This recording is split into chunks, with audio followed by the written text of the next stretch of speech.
became and she mad brother এই ছবিটি ভারতে আলোড়ন সৃষ্টি করেছে। মার্কিন সফরে থাকা রাহুল গান্ধীর সামনে বসে থাকা মহিলা অত্যন্ত বিপজ্জনক। প্রশ্ন উঠছে কিভাবে এই মহিলা এসে রাহুল গান্ধীর সামনে বসলেন। রাহুল গান্ধী কি বড় ভুল করেছেন নাকি বৈঠকটি আগে থেকেই পরিকল্পনা করা ছিল? ভারতকে গালি দিয়ে হাসলেন আমেরিকার এই মুসলিম নেতা। তিনি পিওকেকে পাকিস্তানের অংশ বলছেন।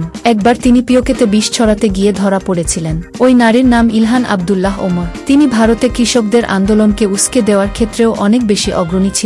তিনি ক্রমাগত জম্মু ও কাশ্মীর থেকে ৩৭০ ধারা অপসারণের বিরোধিতা করে আসছেন, কিন্তু এখন তিনি রাহুল গান্ধীর সামনে স্বাচ্ছন্দ্যে চা বা কফি পান করছেন। আমেরিকার ডেমোক্রেটিক পার্টির নেতা ইলহান ওমর ভারত বিরোধী দলের সবচেয়ে বড় নেতা। রাহুল গান্ধীর সঙ্গে এই ভারত বিরোধী মহিলার ছবি সারা দেশে তোলপাড় সৃষ্টি করেছে। বিজেপি আক্রমণাত্মক হয়ে উঠেছে। বিজেপি নেতা নিশিকান্ত দুবে বলেছেন যে ইলহান ওমর খালিস্তানের নেতা এবং তিনি অবিরাম জম্মু ও কাশ্মীরকে একটি পৃথক দেশ করার পক্ষে সমর্থন দিয়ে আসছেন। এখন সম্ভবত রাহুল গান্ধীও এই এজেন্ডার সমর্থন জোগাড় করতে আমেরিকা গেছেন। আমরা আপনাকে বলি যে ইলহান ওমর এতটাই বিপজ্জনক যে প্রাক্তন মার্কিন প্রেসিডেন্ট ডোনাল্ড ট্রাম্প নিজেই তাকে ফাঁস করেছেন। ডোনাল্ড ট্রাম্পের বক্তব্যের পর ইলহান ওমর এমন ইলেকট্রিক শক পেয়েছিলেন যে খোদ আমেরিকাতেই সমালোচিত হতে শুরু করেন এই নারী। আমরা আপনাকে ট্রাম্পের সেই বিস্ফোরক বক্তব্য শোনাতে বাধ্য করব, কিন্তু প্রথমে দেখুন কিভাবে 2022 সালে এই মুসলিম সাংসদ ভক্তে পৌঁছে ভারতের বিরুদ্ধে বিষ ছড়ায়। এই মার্কিন নেতা প্রধানমন্ত্রী মোদীকে ঘৃণা করেন।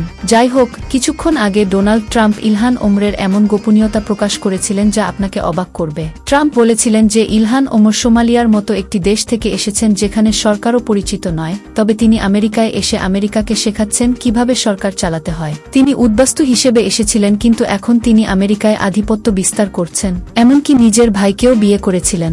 আসুন ইলহান ওমরের বিষয়ে ডোনাল্ড ট্রাম্পের সেই বক্তব্য আপনাদের শোনাই। Think of it, she hates our country. She hates our country. She comes from a place that doesn't even have a government. And then she comes here, she tells us how to run our... আমরা আপনাকে দুটি ছবি দেখিয়েছি। প্রথম ছবি গণেশ চতুর্থী উদযাপনে নিমগ্ন লক্ষাধিক হিন্দুর। অনেকে এটাকে সনাতনের শক্তি বলে আখ্যায়িত করছেন। অন্যদিকে দ্বিতীয় ছবি সেই মুসলিম এলাকার যেখানে ওয়াকফ বোর্ডকে বাঁচানোর জন্য যুদ্ধ পর্যায়ে প্রস্তুতি চলছে। সোশ্যাল মিডিয়ায় একটি বিতর্ক শুরু হয়েছে যে যারা সনাতনের কথা বলে তারা জানে না যে সরকার দেশের জনগণের কাছে ওয়াকফ বোর্ডের পরামর্শ চেয়েছে, কিন্তু অন্যদিকে ওয়াকফ বোর্ডকে বাঁচাতে মুসলিম সম্প্রদায়ের সম্প্রদায় এমনকি একটি কোড প্রস্তুত করেছে।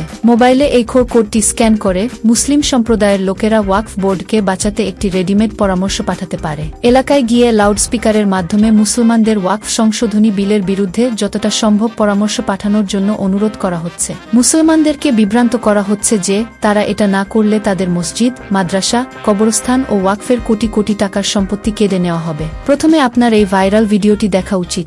মনে রাখবেন, এই বিল পাস হলে আমাদের মসজিদ ছিনিয়ে নেওয়া হবে, আমাদের মাদার ছিনিয়ে নেওয়া হবে, আমাদের কবরস্থান ছিনিয়ে নেওয়া হবে। আপনি এই প্রস্তুতি দেখেছেন? তবে আপনাকে জানাই যে পলাতক জাকির নায়েকও এই বিতর্কে প্রবেশ করেছেন। জাকির নায়েক বলেছেন যে 2-1 কোটি মুসলমান আছে, যদি 5-0 লক্ষ মুসলমানও ওয়াকফ সংশোধনী বিলের বিরুদ্ধে ভোট দেয় তবে তা বাতিল হয়ে যাবে। সোশ্যাল মিডিয়ায় অনেক লোক দাবি করেছেন যে বেশিরভাগ হিন্দুই জানেন না যে ওয়াকফ বোর্ডে তাদের কাছ থেকে পরামর্শ চাওয়া হয়েছে। তথ্যের জন্য আমরা আপনাকে বলি যে ভারতে ওয়াকফ বোর্ডের 9 লাখ একরের বেশি জমি রয়েছে। ওয়াকফ বোর্ড যদি কোনো জমি, গ্রাম বা মন্দিরে হাত দেয় তবে তা তার জমিতে পরিণত হয়। মোদী সরকার একই ওয়াকফ বোর্ডের লাগাম লাগাতে একটি আইন আনতে চেয়েছিল, কিন্তু এই ওয়াকফ সংশোধনী বিলটি আলোচনার জন্য যৌথ সংসদীয় কমিটিতে পাঠানো হয়েছিল।